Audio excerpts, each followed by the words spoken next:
The essence of life is to survive, and surviving means you get the needed resources, you get access to those resources, you equip yourself with knowledge and develop in more ways that you and I could tremendously impact our environment. It is another new month, another day in which we are inching closer to the Yuletide. Christmas is always around the corner when we enter November. So we say thank you for joining us this morning for the AM show.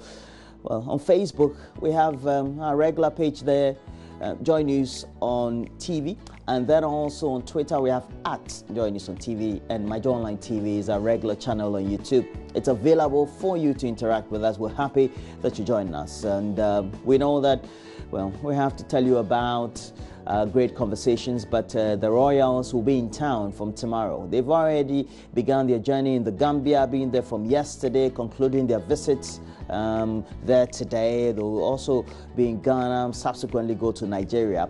We'll be having some great conversations with some envoys of the United Kingdom in Ghana on the impending royal visits.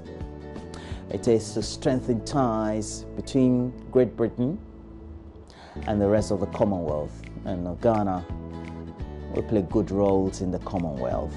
Yeah, we're looking forward to that.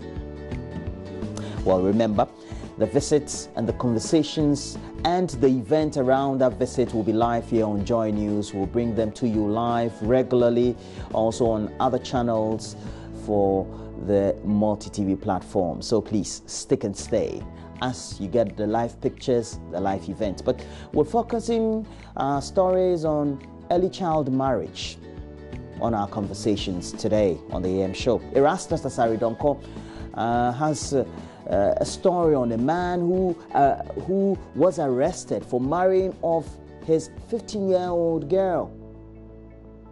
Well, what do you think about it?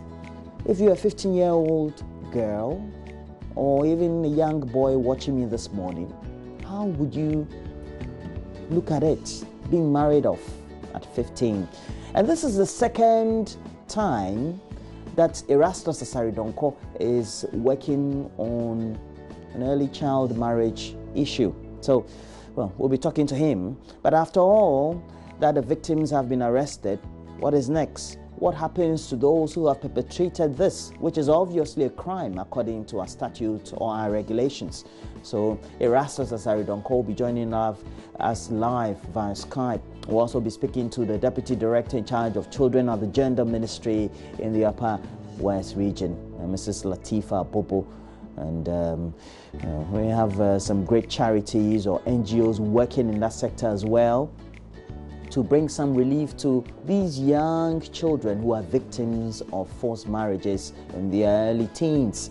And so Renel Ghana Foundation will be joining us with their representative, and Richardson Mandela Nelson will be here. They fortunately have also put together some great documentaries, just collating stories and the comments, as well as what really happens in the field on early child marriages. So we'll give you excerpt of that documentary as well as we do some great discussions. But we'll be hitting town. We'll be asking girls of 15 and around that age what they think about early childhood marriages, and then what we can do as a people to make sure that we stem the tide. But remember, today we're bringing to you live from the University of Ghana campus the last edition, the finals of the Cosmos Innovation Center. It is called the Agritech Challenge Finals, and Mama Vioso Abuaje will be having conversations with guests live from the location, the Marriott Hotel. And please stay with us. We'll have some great interactions as we look at all that we can do to make sure that we prop up young people, startups, and what those startups can do to feed into the general objectives of the economy. We'll wrap up with some great entertainment, and please, it's a segment that is brought to us by Away Purified Water, the AM Biz segment, as always. And on AM Showbiz today, Becky will be here with the latest. We'll bring you the latest sports headlines. We'll do a review of the newspapers. But right now, let's bring the latest news headlines to you. Please stay with us.